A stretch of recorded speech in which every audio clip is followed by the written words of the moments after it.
So, I don't know what you know about the process of a minister's writing her talk. It's probably not necessarily how you think it goes.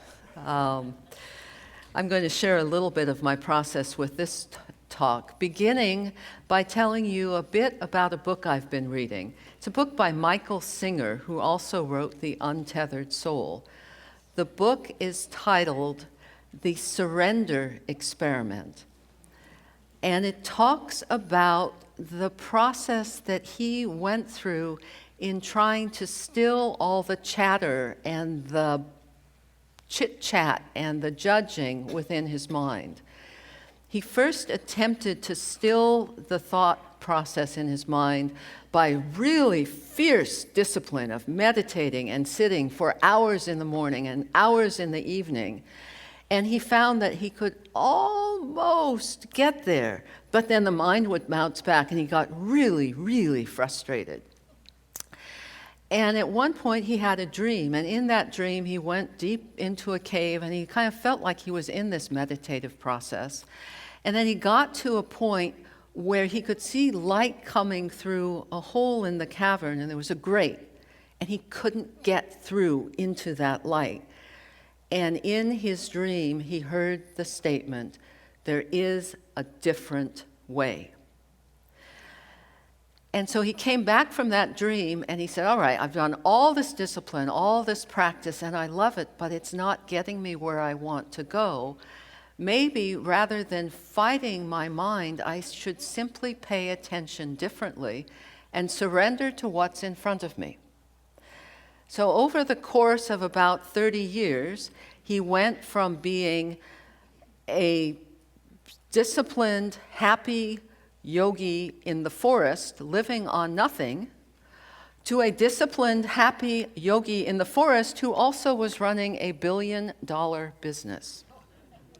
Still being the same simple person that he was, having said yes again and again to what Spirit was offering as his to do. So in a very modest way, that's how this talk unfolded. I've known the title for months and months, and typically I start working on it actively about a month ahead. And this particular talk refused to come into form until bits of it this last week. There was nothing I could do to get it down on paper. So finally, I just went, all right, Spirit, clearly this is your talk to write because I'm not writing it. And so I surrendered to all the shoulds, all the how it should look, all the what should be in it, all the guidance from the Center for Spiritual Living outline of the talk of the day, and simply went to see what would unfold. So we're going to take a stroll through wordplay, geography, lots of quantum physics, and even my grandkids. And throughout all of that, we're simply going to be here now, being what is. And that's essentially the center of it. So, to begin with a bit of wordplay. Here's a question for you to consider in the coming week, if you choose to consider it. The title of this talk is New Beginnings. So, are there old beginnings? If there is such a thing as an old beginning, what the heck would it look like? I'm not going to answer that question in this talk. It's just something for you to think about in the coming week if your mind gets tracking off into something else. What I am going to talk about is the idea that perhaps it isn't really new beginnings that we want to be looking at, but rather our connection to that fundamental underlying timeless, formless, infinite possibility that is all that we are. In listening to what Spirit had to say about this, the image of a river came up. Way before this river manifested itself. When I came in here yesterday afternoon to see what the beautiful peace meditation had created as its altar, there's a river, and I'm going to talk briefly about rivers. I have stood with one leg on one side and one leg on the other side of the Mississippi River. And I was not a colossus. I was standing at the headwaters where the Mississippi River bubbles up out of the earth.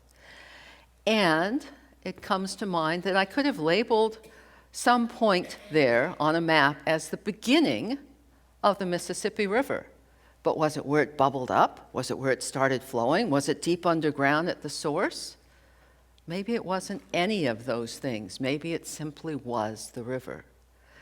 Now, in your imagination, travel on downstream to the Mississippi River Delta in New Orleans. That river delta spreads out for millions of acres. It represents more than 40% of the coastal wetlands of the lower 48 states. You want to pick a beginning or an ending point, rather, for the Mississippi River, somewhere in that delta? Or is that something artificial, too, that we create to try and create order and meaning in our human experience? Perhaps thinking of the river as it flows is more of a cycle, where it bubbles up, flows downstream, disperses out into the greater ocean, then through rain and sleet and snow, it returns to the earth, where it bubbles up again and continues that cycle without defined beginnings and endings, because they aren't relevant to the nature of a river, just the way that they aren't relevant to our essential spiritual nature.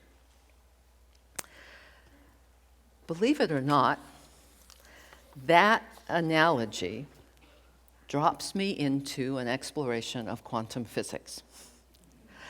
Some of you have taken classes with me on Thomas Troward, and you know that the reason that I enjoy teaching Troward is that he combines a very logical, rational mind with a sense of wonder at the mystery of it all. And for me, that's really important. I can't always live in the unknown mystery, and I can't always live in the logical place. And so I go back and forth between the two.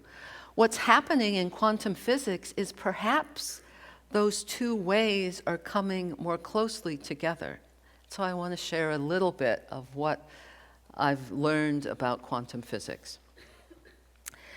In experiments that the physicists do, two microscopic bits of light, and it turns out other parts of nature as well, when they're created at the same time, become entangled, related to each other. These photons each has a spin, one clockwise, one anti-clockwise, so that the net of their spin is neutral. In the lab, when the scientist changes the polarity of one of these photons, the other photon starts spinning in the other way to maintain that neutral spin. Then Alice ships one of her protons off to Bob in a laboratory across town, and one of them, doesn't matter which one, they can flip a coin, changes the polarity on one of the photons. In the other laboratory, the second photon instantaneously starts spinning the other way. They are entangled in a way that they are interrelated, much as we, as our expressions of the thing itself, cannot separate ourselves from that creative relationship. So I'm going to explore a little more of quantum physics. I found a marvelous website from Science News that actually has human, understandable, at least up to a point, explanations of quantum physics. And I'll do my best to post it later on our Facebook page so you can have a look at it.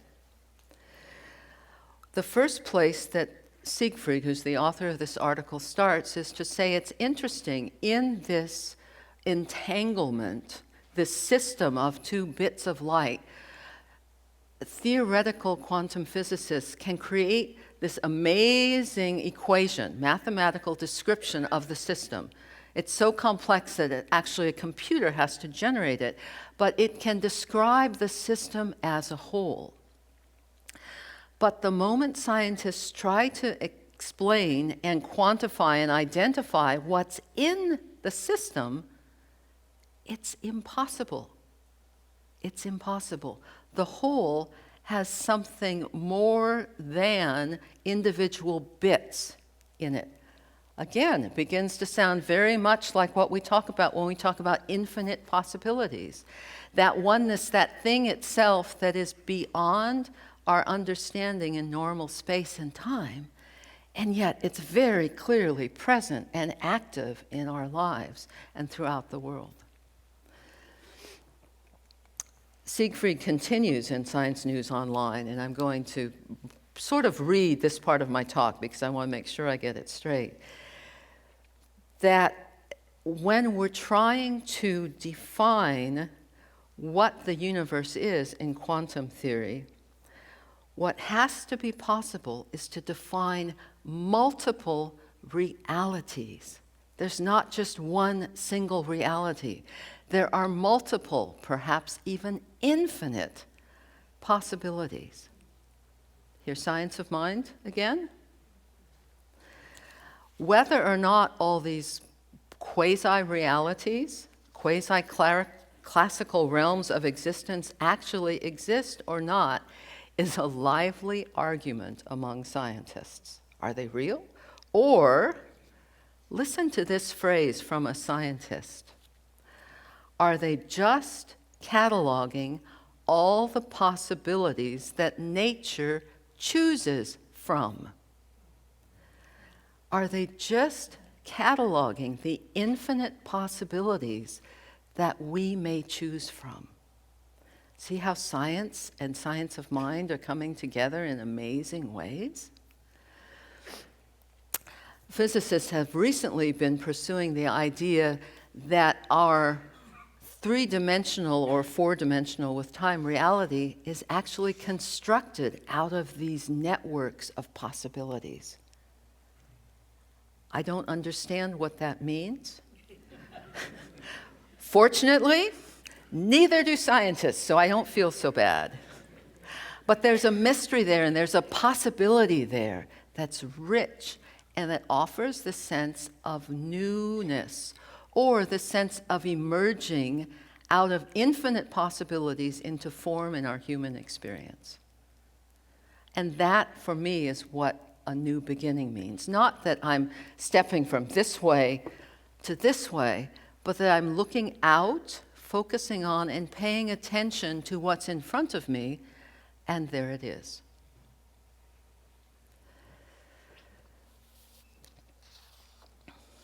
Here's what Ernest Holmes has to say.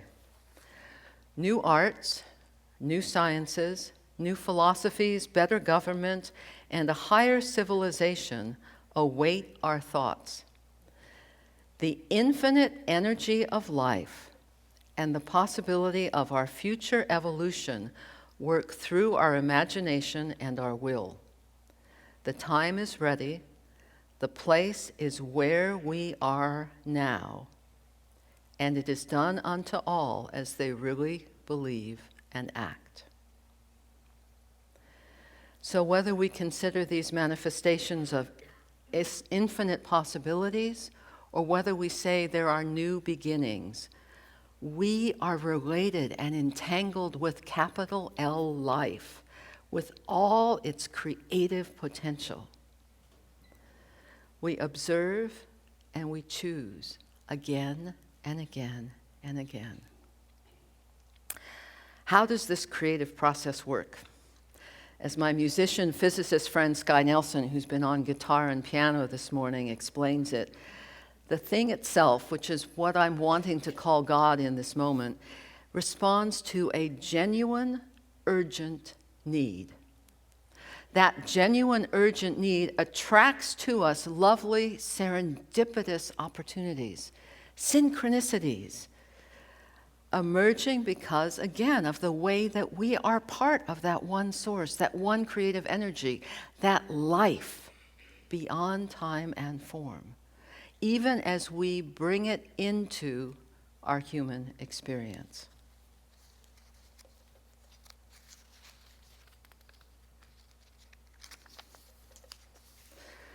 So, how does one establish an urgent, creative, genuine need? I'm guessing most of you will know the answer to that. You start within. You start by listening, as was stated in the book of the month reading for today.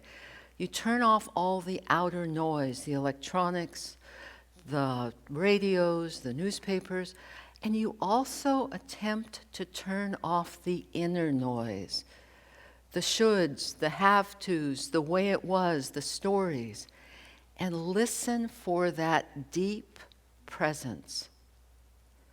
Be aware of that within you that is that infinite possibility that is always there. Commune with and connect with that. And then look outside.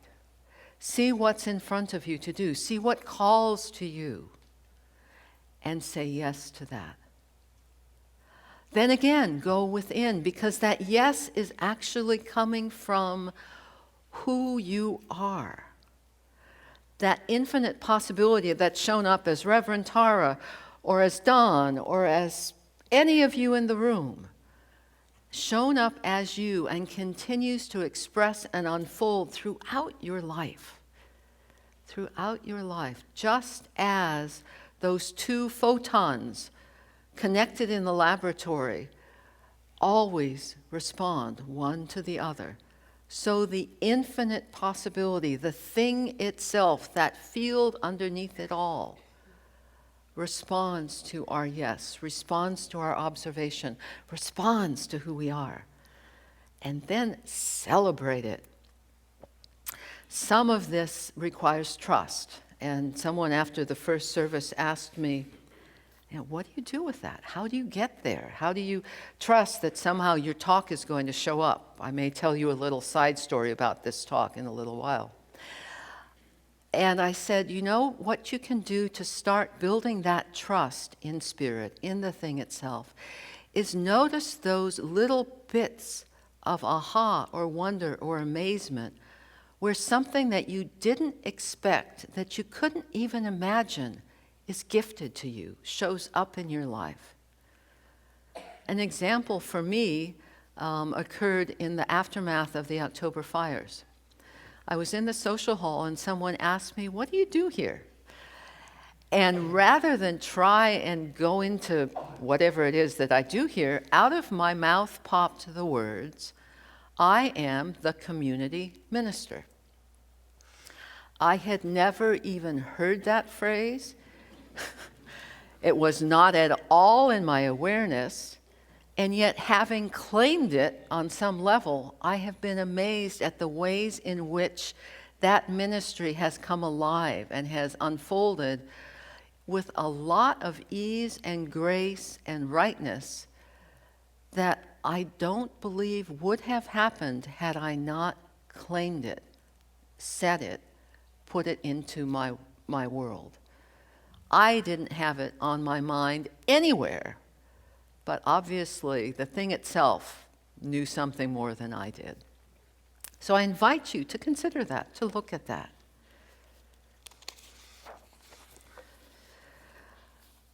How are we doing on time? Pretty well. So we do not live in a world of duality. And by duality, I don't just mean light and dark, good and bad. I also mean beginnings and endings. I really invite you in this coming week to explore the flow of the river, to notice that there isn't an ending here and a beginning here, even as we claim it as humans in our calendar and say, 12:01 this coming morning is the new year. On some level, yes, that's a reminder of newness, of possibility, and that reminder, that possibility is always here. We don't have to label something as new, as beginning. We open to it. So how do we open to unfolding possibilities? Say yes to life. We have a marvelous metaphor for this grace. Jesus, the master teacher and way shower, reminded us, Truly I say to you, unless you turn and become like children, you will never enter the kingdom of heaven. Just about a month ago, my granddaughter Taylor arrived. Here she is with her brother Dylan. In her first week or so, Taylor barely opened her eyes, which is what newborns do. There was no outer world. She was hungry, she was wet, she was sleepy. And somehow, magically, those needs were all reliably met. Over the next 3 weeks, she's begun to interact with her human world. I'm absolutely certain she smiles at her Oma, although she is still mainly hungry, sleepy, wet. And reliably, her genuine, urgent needs are met with love.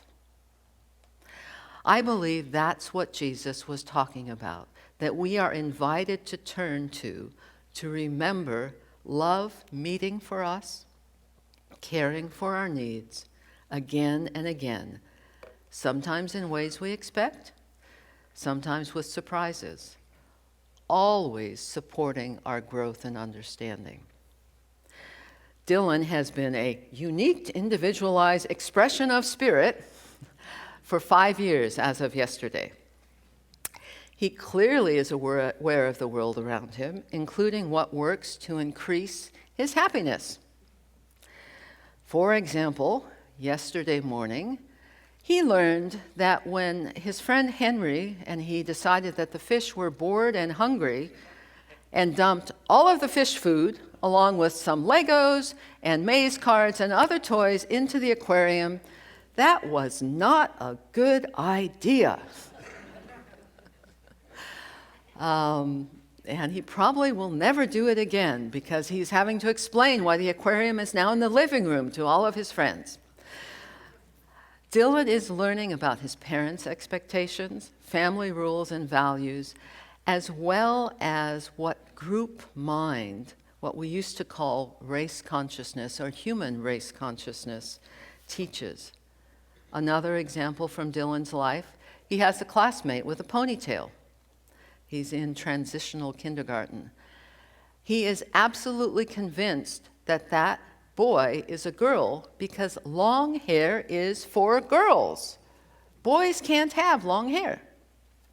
Where he got that, I don't know, but it's part of what he's growing up in.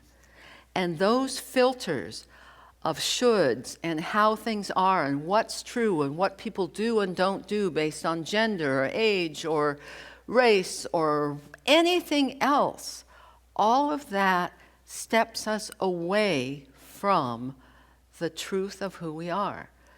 That incredible trust and connection to a love that always meets our genuine, urgent needs. That always meets our genuine, urgent needs. So as Dylan and Taylor grow up, they will get to know more of their little s self and their big S self. They'll learn about what happens when values and needs and expectations meet and how to walk a path that reflects who they are or not. That's also our practice in Science of Mind, to look at what our beliefs are, what we believe about ourselves, our histories, our stories, our expectations, and identify which of those beliefs serve us and the unfolding of humanity and which do not. And then learn to shift and change our beliefs so that they are more and more in line with this amazing being that we are. That's our practice in Science of Mind. And we do it again and again and again because it takes practice to do it. I'm excited that in this coming year, actually starting on Wednesday, we're offering a whole new series of free 1-hour classes every Wednesday evening. And everyone is welcome, whether you've taken a Science of Mind class or not. They're at 7 o'clock on Wednesdays. Kim Kaiser leads off with an overview of the key elements of Science of Mind. Lawrence will tell you more about it later on in the service, but I really invite you to explore coming to these classes as well as the wonderful offerings that are part of our regular education ministry that go a bit deeper into our teaching and the relevant ways it shows up in the world.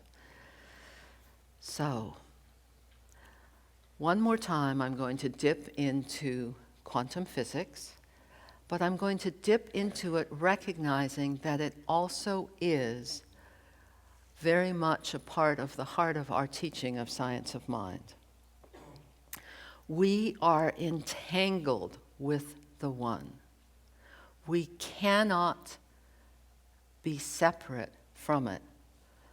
Although from our human perspective, it may look like there are separate photons or separate beings or beginnings and endings, the truth is that underlying all of it is this amazing ocean of consciousness beyond time, beyond space, even beyond our total ability to know it. And we are immersed in and reflecting and expressing that. We use the image of the ocean, which has these waves that come and go, and as you look at the ocean, sometimes it almost seems to be breathing. And it expands beyond the horizon. And yet each wave is unique and separate and connected, a part of, the essence of that ocean. That is who we are. We are a part of that field of consciousness, that awareness of infinite possibility, that astonishing love and good, expressing for a moment and subsiding, and expressing and subsiding, and expressing and subsiding, and always within that field, without end, always. So I invite you now to take a moment to close your eyes if you're willing, and go to a time in your life when you were watching the ocean, and watching the ebb and the flow of the waves, that sense far in the distance of the ocean rising and falling as if it were breathing, as if it were alive. And the sense that that infinite, stretching beyond the horizon life is the essence of who you are.